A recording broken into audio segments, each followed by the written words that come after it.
How many of you have heard Larken Rose before? Yes. Many of you heard him yesterday. And now he's going to talk about the nature of the beast. And he's going to talk about what government is like and how you can stand up to it and how you can live your life getting around government. Join me in welcoming Larken Rose.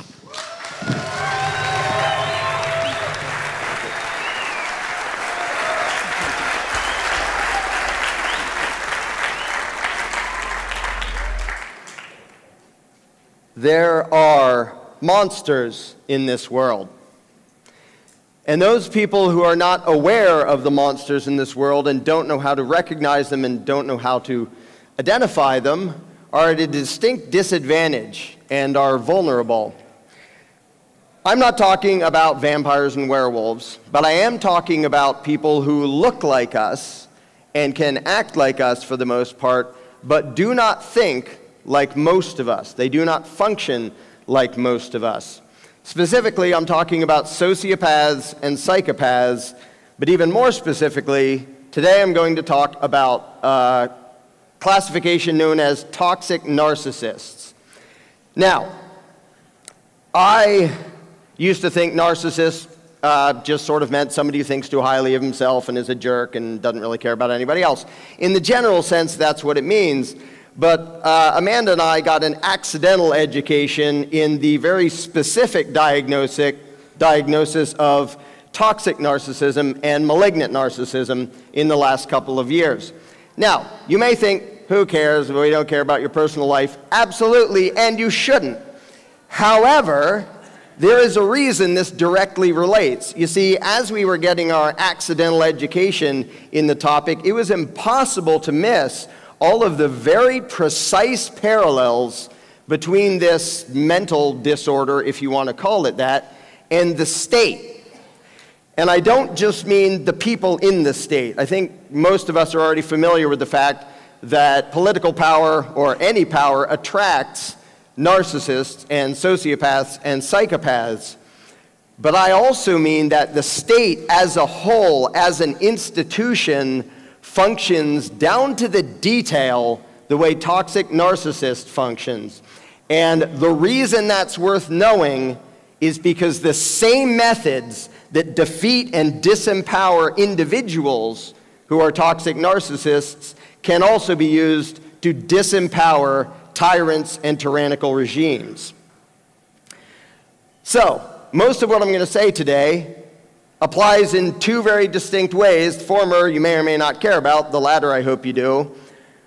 Methods to use and things to know so that you don't give narcissistic people power over you, and more importantly, that we don't give narcissistic states power over the world. So I'm going to talk about the nature of the beast, this particular variety of person that doesn't really function the way most of us does. What makes them tick? What is it about them that is fundamentally different and that we need to look out for and that we can recognize and do something about? First of all, you will never meet the real them. Everything they do 24 hours a day in front of other people is an act. They are pretending. They are pretending with the sole goal of getting you to be a source of power and attention for them. Every political campaign is exactly that. What persona is this candidate going to make up? What is he going to pretend to be? We're going to look at the polls. We think if you get in the back of a pickup truck and you wear this, people will think you're one of them. That's how they think. The monsters basically think, what do I have to pretend to be to get them to give me power, to get them to give me control over them? It's the same with the individual as it is with the individual politician and with government as a whole. Government's the nastiest tyranny you can think of. Never did they come out and say, we want power because we want to control you and dominate you and probably hurt you and steal a bunch of stuff from you. They always, always, always say, we are here to serve you. We are here to help you. They are always putting up a front, putting on the act, that looks like it's for your benefit. All the rhetoric about, we serve you, a servant government that represents the people. That was BS from day one. They gravitate towards those positions of power to get power for themselves. In their view, you are only ever a source of attention and glory and praise and money and power for them. In psychology, that's referred to as being a supply. The toxic narcissist tries to find somebody who will supply them with endless and unconditional adoration and subservience and all that nasty stuff.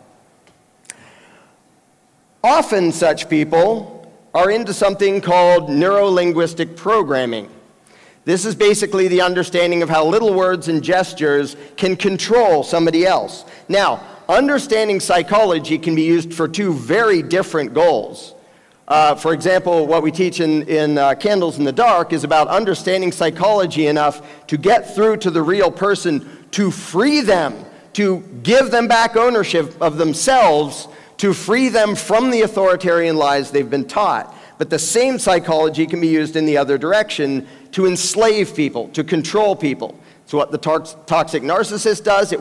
It's what every government does. It's what every ruling class does. Is we are going to give you a message that will make you voluntarily submit to our rule because you think we're there for you. I mean, the campaign speeches, I feel your pain, I'm one of you, and I'm going to go make the hard decisions and work for you, by way of telling you what to do and stealing your money. They don't say the last part, but we all know that's what government does. Government is violence. But they don't pitch it as that. They pitch it as, we're on your side. Now, in the case of individual narcissists, they do something called love bombing, which is, oh, you're so awesome, you're so great in so many ways, I just totally adore you, you're outstanding, to get their hooks in you. And then once you're committed, then the hooks dig deeper. And you start to see little glimpses of, wait a minute, they're not serving us, they don't care about us, they just wanted us captive. They just put bait in the trap to get us close enough to snare us. That is every election that ever happens, regardless of who wins it. I'm on your side. And there are still people in the trap with a thing on their spine, chewing on the cheese, the orange cheese of Donald Trump, and saying, he's for us. That's how duped people can be from this form of manipulation and deception. And it's not just about persuasion, because that's something we should all be good at. It's specifically about deception. I'm going to feed you an incorrect description of me, of reality, to trick you into putting yourself into a position where you're vulnerable to me so I can feed off of you. Because from their vantage point, everybody else exists to serve them. And you can totally see this, especially when you know, tapes, the Nixon tapes come out and things come out that show what they talk about behind the scenes, and oddly, it doesn't match their campaign persona, does it? They talk down about the stupid rabble and, yeah, here's how I'm going to trick them into giving us lots of power, because that's their view. They don't view us as other people. They view us as livestock. And they believe they are entitled to our service, to our subservience.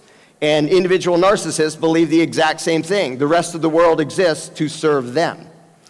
Now, they can mimic and feign compassion and empathy, and they need to accomplish anything. I feel your pain. No, you frickin' don't. But you will pretend you do, because if you came out and say, I don't care about you at all, I want power over you, everybody would say, go away.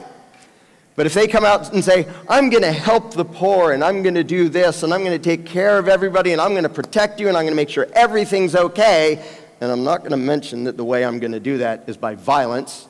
I'm going to talk as if I'm here to help you to get the claws in. It's the same with the individuals, it's the same with the politicians, every time. Now, as long as you're a good little supply to the narcissist or to the ruling class, they seem pretty nice. People talk about, I've never had a problem with the police, because I do as I'm told, like a good little subject. So they're nice to me. I pick my cotton in the field, the master never whips me. That's because you serve him, you're good livestock.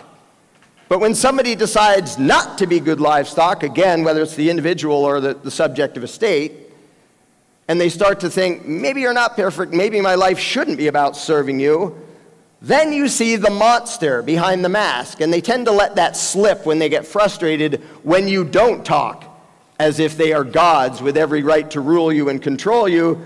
Suddenly, out comes the violence. And then you get treated like trashed and demonized and slandered.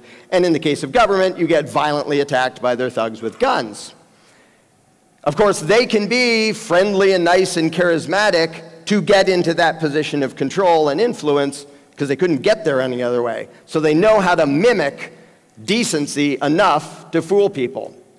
But when the manipulations don't work and they get frustrated and angry, then you start to see what they really are. Here is the nastiest part of government and narcissists. They primarily feed off of people's goodness. Their primary victims are people with excess patience and empathy and goodness and trusting and forgiveness. Because those people project their own goodness onto the narcissist or the ruling class. Well, they sound sincere. They sound like they want to help. I would want to help. So I'm going to assume they want to help.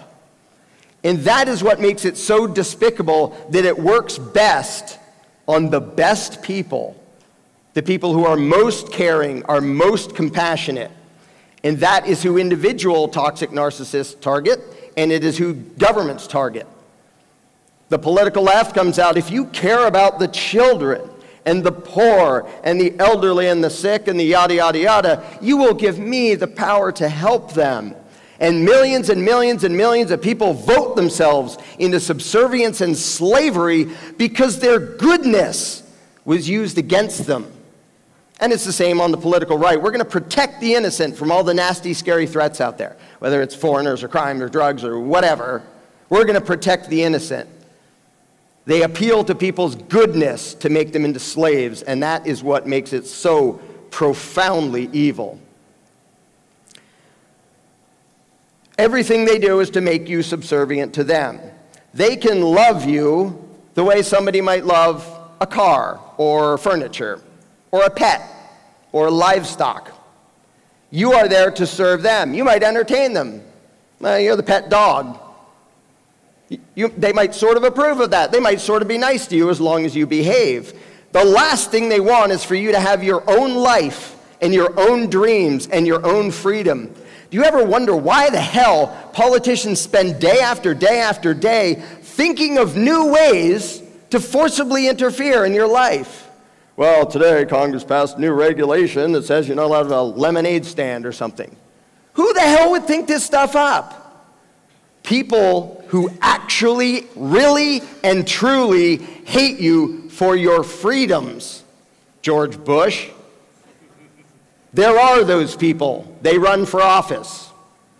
And there are also toxic narcissists who do that on an individual basis. They really do resent the freedom of other people, because if you're free and you have hopes and dreams, that means you're not serving them. Hey, wait a minute, the whole world's about me. Get over here and praise me. Serve me. I'm entitled. So to whatever extent your desires and feelings and intentions don't serve them, they will sabotage you and tear you down. So the specific tactics they learn. Now this is, again, something that Amanda and I learned after the fact and during the fact by starting to read articles and watch videos about the specific diagnosis of toxic or malignant narcissism.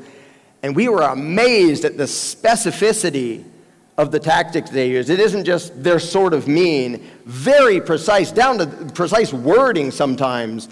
And every time we're noticing this is also exactly what government does, every time. Projection. When George Bush says they hate us for our freedoms, guess who hates you for your freedoms? The guy who said that.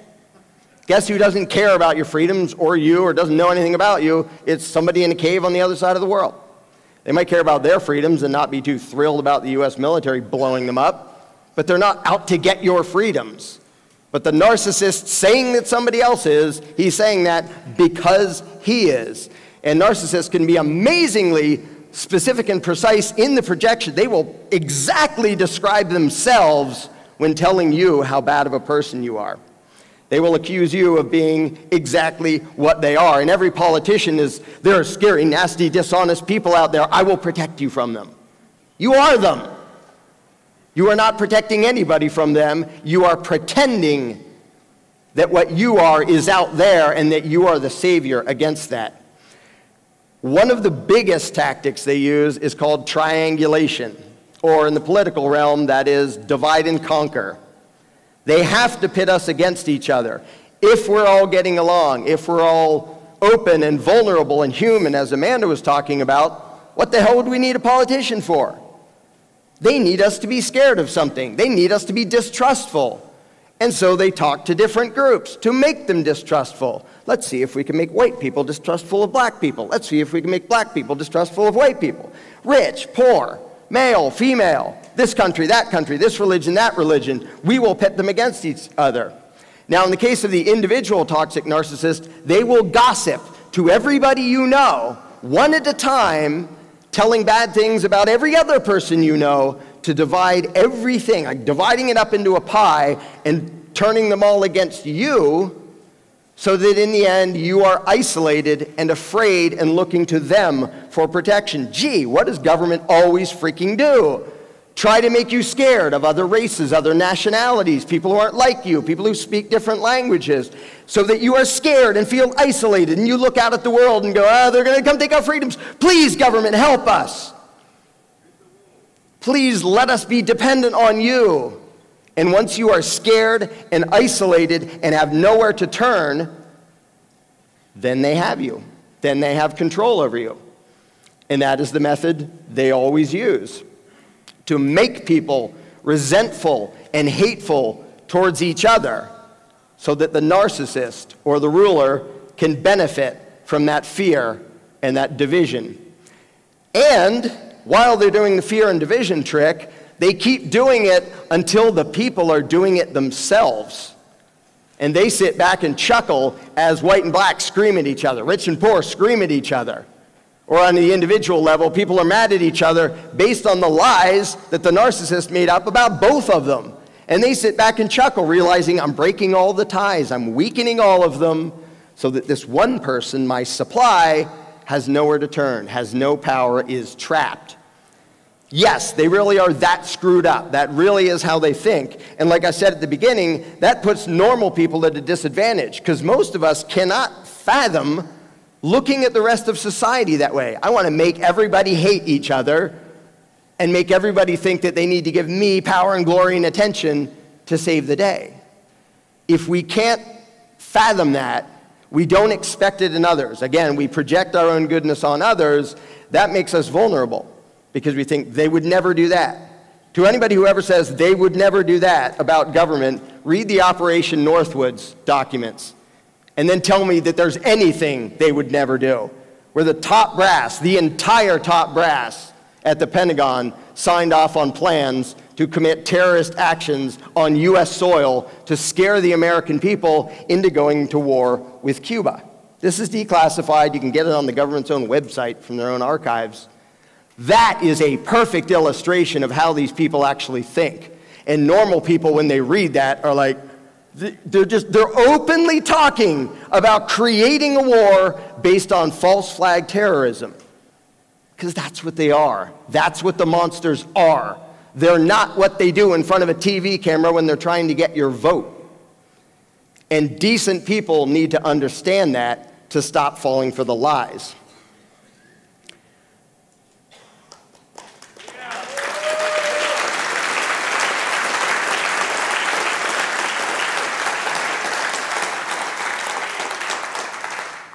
A big part of the triangulation game is that they are always starting conflicts. They thrive on conflict and drama. Again, it's true of the individual narcissist, toxic narcissist. It's true of every government. They have to have wars for them to step in and say, don't worry, I'll save the day. So they instigate it. Now, sometimes they directly instigate it, as in we're going to send in cops who are pretending to be protesters and smash some windows, and then we'll send in the rest to beat them up and do a big thing, because otherwise you were just going to peacefully say we don't like this, and wouldn't look good if we went and beat you up for that. So we're going to intentionally create violence and instigate it so that there is a conflict that we can step in and use as an excuse for power for us. Again, without strife, who would ever put a politician into power? If everything's going fine and we're getting along, who would bother to, if somebody comes along and says, let me rule you, who would say yes? They only do it after fear. And the narcissist does the same game. Make you scared of the rest of the world. Make you doubt your friends, doubt your parents, doubt everybody you know. Make them think you're against them, they're against you. They're all untrustworthy, except me, your savior and protector. I'm on your side. Never mind, I'm the one who made all those frickin' divisions in the first place to get you in my trap, which is what politics always is. Another fun tactic is gaslighting, basically trying to make you think you're crazy in various methods. I won't bother getting into the details, but it's basically bald-faced lies about what is reality, also known as every political campaign ever.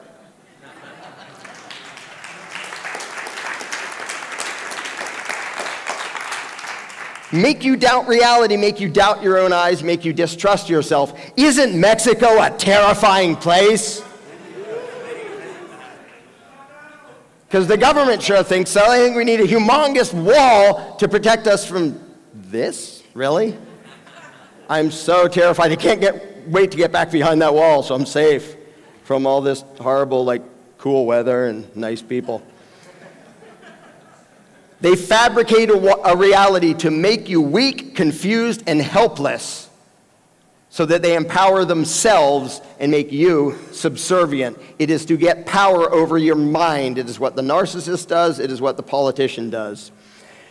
Word salad is another fun one. If you disagree with them, if you have an actual substantive, wait a minute, what about this?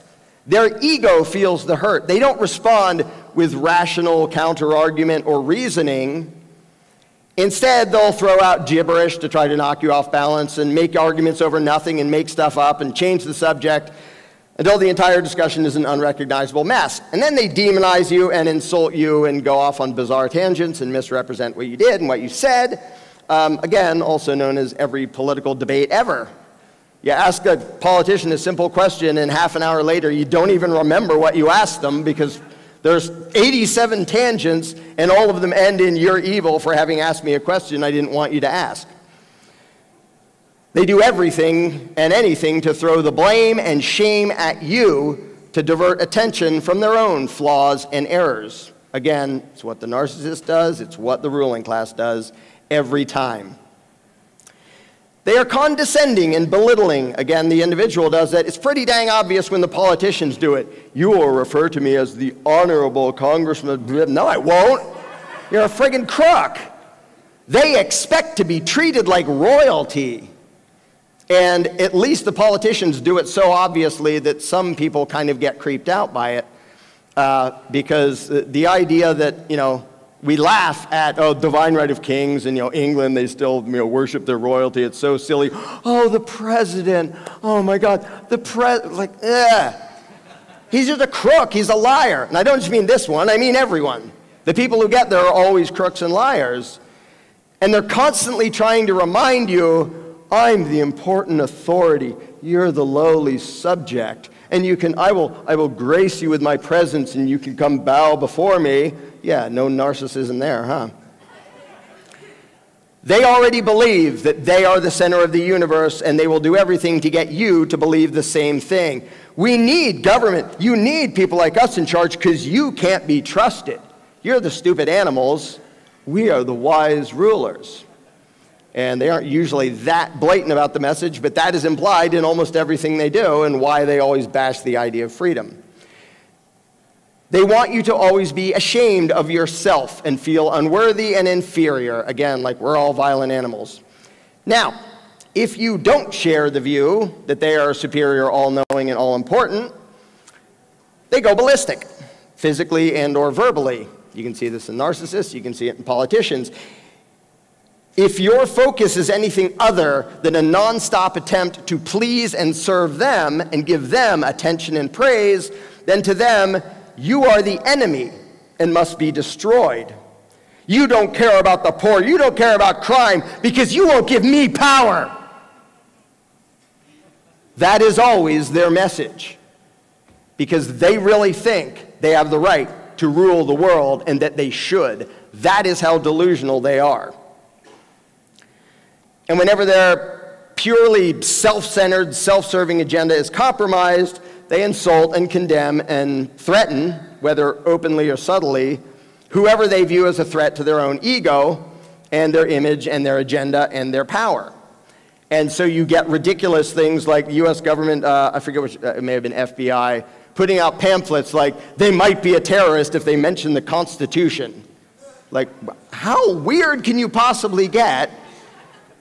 That's a sign of heart. What they mean is, if they show any sign that they don't completely and unquestioningly obey everything, every stupid whim we barf out there in the form of law, then they are evil and to be destroyed. That is the narcissist view of the rest of the world. If they are not serving me, they are to be destroyed. And while they are always the manipulative controller, they also always play the victim. They always whine about, oh, poor them, they were wronged. Meanwhile, they're trying to control and lie to and manipulate everybody else. Again, they're projecting in both directions. Now, they're also good at feigning remorse and promising to change. It also reminds me of various TV evangelists, too. I'm so sorry I got caught. I'm so sorry I did that thing. You have to understand, again, these are specific traits. It's not just that anybody who's a butthead is a toxic narcissist. I don't want anybody to jump to that conclusion. It's a very specific pattern of behaviors. But when you all the way see enough of the signs and realize, yeah, this person is all the way that, not just, we all have little tendencies of short-sightedness, or, we lose our temper, we lose patience or something at some time or another. But I'm talking about this specific diagnosis. These people never mean it when they pretend to be remorseful, when they pretend to care. Everything they do is an act. The politicians think they have the right to rule you, and everything they do is an act. They have no desire to change. Why would they? You're the livestock. What farmer thinks he needs to change to make his livestock happier? And the good people give them a second chance and give them empathy and compassion, and it always backfires. It's the abuser-abused pattern that happens over and over again. I'm so sorry I got drunk and beat the hell out of you. I'm so sorry. I love you so much. Please take me back. And then it's a little bit worse next time, and then it's a little bit worse the next time, over and over again. And again, what's so frickin' despicable about that is that they target the patient, nice, caring people, because that's the people who put up with this crap. And while we absolutely should be patient and kind and caring and loving, we also need to understand the monsters and understand how to identify them and understand how to disempower them. So, how do you identify one? Well, all the traits I just talked about, obviously. Ignore their words, ignore their stated intentions, and look at what they actually do. For example, the abusive spouse who physically beats his wife, if they say, I'm so sorry, I'll never do it again, and then they do it again, what? The first time, okay, you're gullible enough to believe it. The second time, why would you believe him again? The third time, the 5,000,000th time, we're going to cut your taxes, I promise. The 847th time, you still believe that crap? They abuse you, they mistreat you over and over and over again, and you keep giving them another chance because you're projecting your own goodness onto them. You have to look at what they do, and from that, extrapolate how they view you. Do their actions indicate that they want to free you? They want you to be free and have your own life, your own self-determining existence, or do they want to own you and control you and possess you?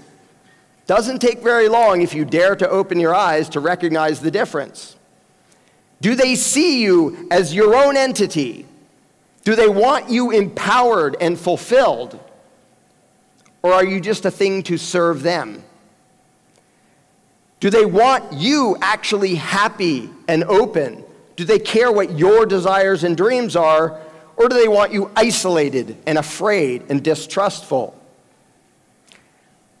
Do they promote unity and cooperation between you and everybody else whenever possible, or are they constantly creating division and fear and distrust?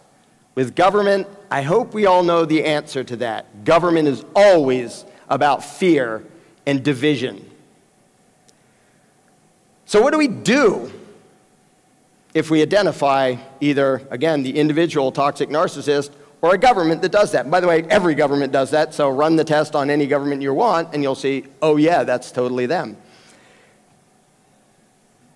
You need to know that everything they do is about controlling and owning you. Everything they say, everything they pretend to want, every act of remorse, every act of fake compassion, it's all about controlling you. It's never genuine. And the thing is, if they're all the way showing remorse, I'm so sorry, blah, blah, blah, it's so difficult for a normal person to think they're totally faking. But I can say firsthand, yes, sometimes we know, we have proof, they are absolutely faking. And at the same time, they're trying to stab you in the back. Same thing with government. Oh, we had to raise taxes. You know, we tried to cut the budget. It was just so difficult. So we're raising, we feel so bad about it. We really wanted to give that tax cut, but we just couldn't do it. Bullshit. You wanted to rob us more, and you did.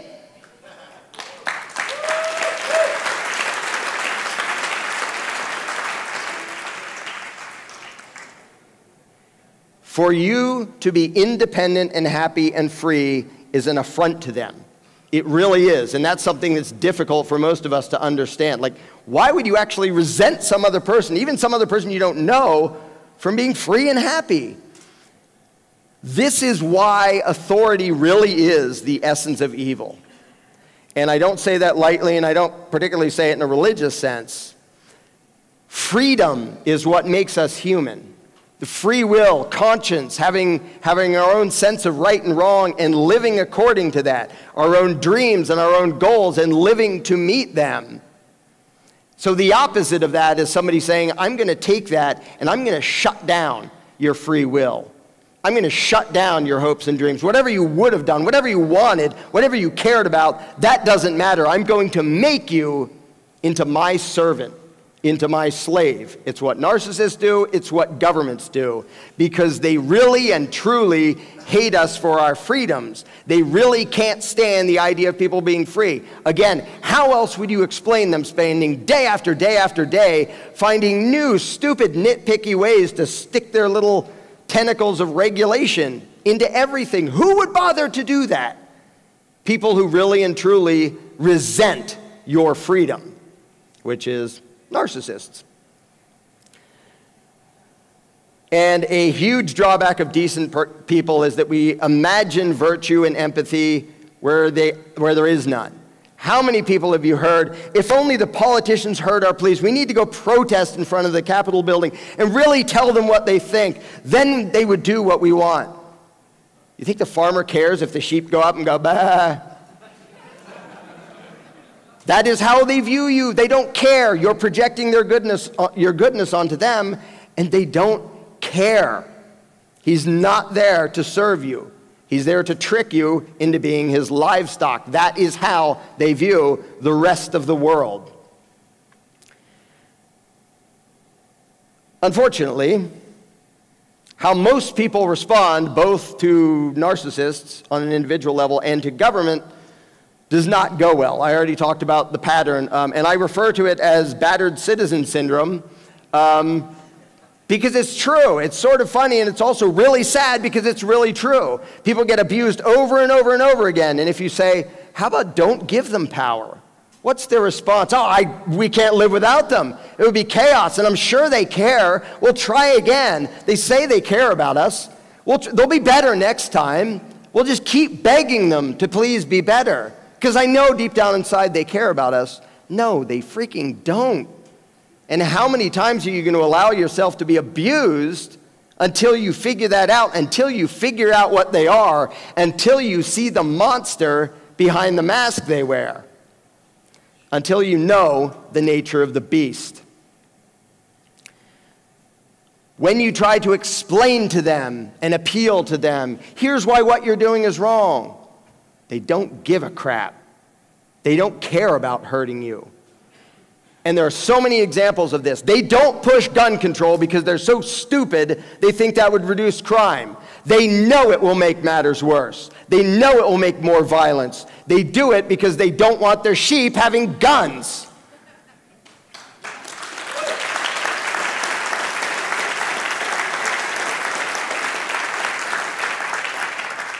They do not promote the war on drugs because they actually think it has the slightest prayer in hell of reducing drug use.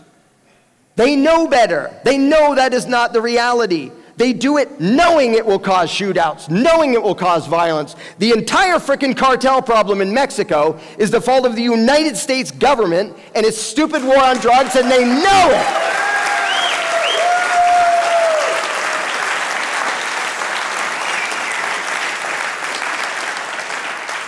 That jackass Sessions and every other fascist that pushes that knows they are costing human lives, knows they are creating crime, and they're doing it on purpose because that gives them an excuse for more authoritarian power and more spying and more searching and more interrogation.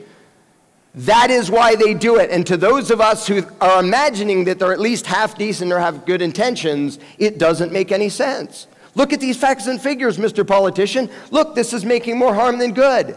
They already know. That's why they're doing it.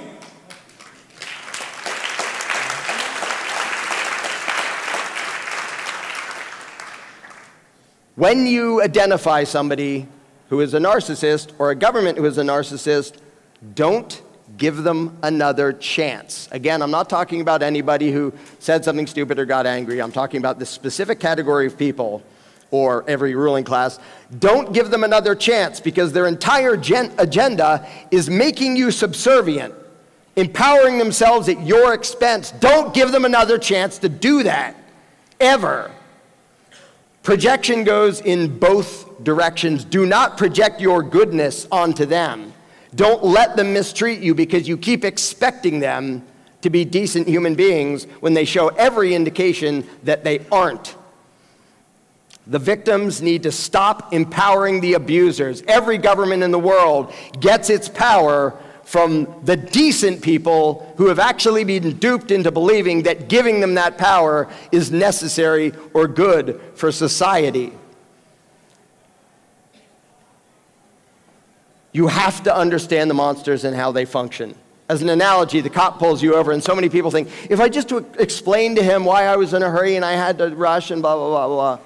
He's not there to be nice to you because there's a really easy way to be nice to you. Don't pull you over. Don't threaten you with violence by turning on the lights. He is looking for something to use against you. He is looking for something to use to control you.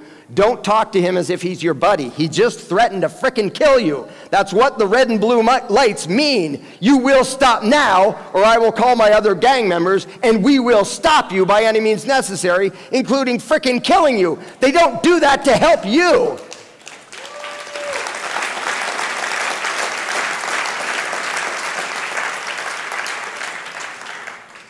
Here's a very, very important point. The way to break the triangulation and the divide and conquer, the way to make that not work, is talk to people. It works on an individual level with the narcissist who's spreading lies everywhere. Go and talk to the person that you thought was so horrible because of what he said about them. You might find, oh, wow, he said nasty things about me to you, too. Wow, so we don't have to be at odds. Huh. Maybe now we actually know who the problem is and who the enemy is. Technology and the internet and all sorts of things have done a wonderful job of that. Once upon a time, so many Americans, probably including myself, back when I was a statist 20-some years ago, were scared to death of the Russians. Now I can get on Skype and chat with somebody in Russia. Oh, you mean you don't want to, like, kill me and stuff? No, I'm just a person. Oh, okay. Well, I'm not scared of you anymore. I'm not scared of Chinese people anymore. I'm not scared of this person or that person, because I can talk to them. I'm not scared of Mexicans. I'm scared of Americans more than I'm scared of Mexicans. But if you talk and you go to the people you're supposed to be scared of, now there are some scary people in the world. I mean, that's kind of the point of this talk. So I'm not saying assume everybody's a perfect angel. Everybody isn't a perfect angel. But don't take somebody's word for it when they tell you, you need to give me power because the rest of the world is scary. Go out and find out if the rest of the world is scary. Go out and find out if you should be scared of those people and doubting those people, if they're there to destroy you. You'll probably find out that a different narcissist told them that you want to destroy them. And then you'll talk and go, wow, your government said that about Americans? Want to know what my government said about you guys? Maybe we have a common enemy. It's the psychos who want power. I will end with this. Whether you say it out loud or just think it, this has to be your attitude. When you figure out, when you do the study, you are open to the fact that, yes, there are monsters in this world, and you figure out that a person or a state or a politician or whatever falls into this category. This is what you either say silently to yourself or say out loud if you feel like it. As soon as you recognize that their goal is to make you subservient, which is true of every government. I am not your possession. I am not beholden to you, even if you call your BS laws. I do not need your permission to be free. I do not need your approval for anything. I don't need you to tell me what to think. I don't need you controlling me. No, I don't feel bad about not being your slave. I don't owe you respect or attention, and I sure as hell don't owe you obedience. You think you are everything. In reality, you are simply a parasite. You are not entitled to my time and energy, Mr. and Mrs. Politician, Mr. and Mrs. Narcissist. No, you are not the victim, you are the victimizer. Your divide and conquer crap won't work on me. I'm not scared of you, I'm not fooled by you. I know what you are, you have no power over me. Thank you.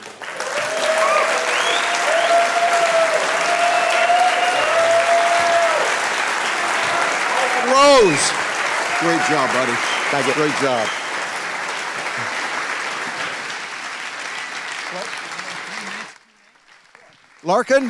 Larken, if you can hear me back there in the green room, Larken, we've got 3 minutes left and we can use some Q&A if you'd like.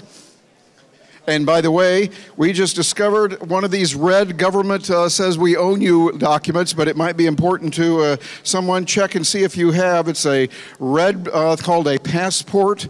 And so if you have lost that, please let us know. You might want this. We can read the name, if I can understand this. Miller, Jess Miller. Jess Miller. All right, and questions? Larken, I think we might have a few. Yeah. Somebody has a question, they'll say. Do we have a question? Yes. Yes. Hello? Make sure, is the mic working? Yeah, go ahead and try it again. Can you hear me? Hello? I heard you, I really enjoyed what I heard. I heard you say Trump and Bush. I was wondering why I didn't hear the other two presidents of the United States that we've had in the last 30 years. I said everyone that's ever been in office. Didn't that kind of sum it up? I specifically said everyone who's ever been there, not just the current. You mentioned Obama or the Clintons? Okay. My apologies. No problem. Mirror project update request. What was that? Mirror project update request. Oh, yeah. The mirror, I haven't been working on as much recently because I've been getting ready for this thing, doing a talk and a seminar and a musical thing and building a house. But that is going forward, and the script of it, the giant flowchart, 5-dimensional nightmare of a thing, that's now a finite project. It's not finished, but now I have the bounds of it and the individual nodes, if you want to call it that. For a long time, that felt infinite. Like I said before, it felt like the finish line was running away from me because it kept expanding. There's still a lot of animation and stuff to do, but right after this, I should have a bunch more time to be working on it. Hi, man. Thank you. I'm a narcissist. And I believe also, because of the importance of this question, is that we shouldn't trust enough on our self-arrogancy to believe that we are no narcissist, and we need to conquer ourselves together. So my question is, for those that we are conquering ourselves together, and to be able to understand you and, for example, Lara and everyone here as cells of this movement and make it more alive and make it thrive, how can we remind ourselves within our differences that we are making it be better and be alive within our differences?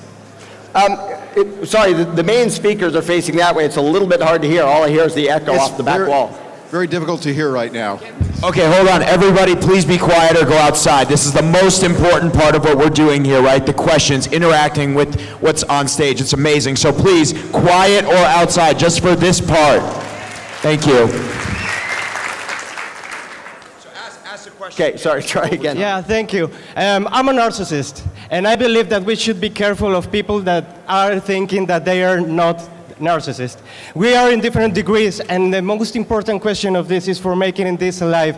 Your mind, and Laura's mind, and everyone here are cells of this movement, and we wanted to thrive. So how can we remind ourselves when we get all emotional, defending our posture, defending our mindset, that diversity is the most important thing, and we need to get self-organized as a collective intelligence? Right, okay. Yeah, we all have, like, to one degree or another, aspects of these things, you know, self-importance and everything else, like sort of degrees of narcissism. I should have clarified that this is a very specific subcategory of narcissism. But yes, it's very important that we not be all the way in preachy mode, that we're not taking anything in, we're not listening. We think we have it all the way figured out. Nobody has it all the way figured out. And listening to everybody is sort of a learned skill that unfortunately some people in this movement aren't that good at, but everybody could work on. But a lot of people are, and a lot of people are in digesting truth mode 24/7, and I think it behooves every one of us to make a concerted effort to be that kind of person that's constantly open to new ideas and even open to being wrong about stuff. Ladies and gentlemen, Larken Rose. Thank you. Thank you very much.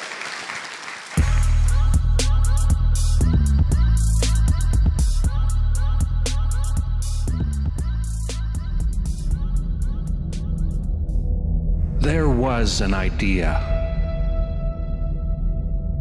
to bring together a group of remarkable people, to see if we could become something more. So when they needed us, we could fight the battles that they never could.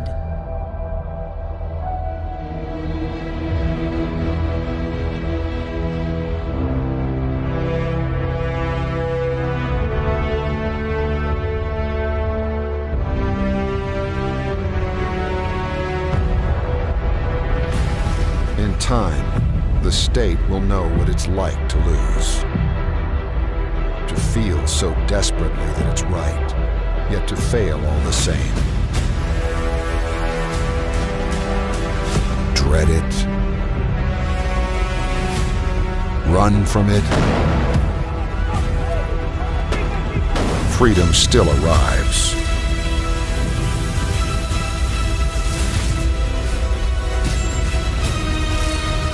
Vacate the state.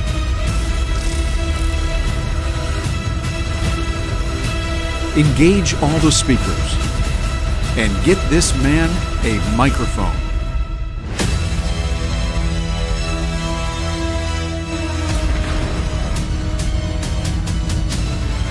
Fun isn't something that one considers when eradicating tyranny. But this does put a smile on my face.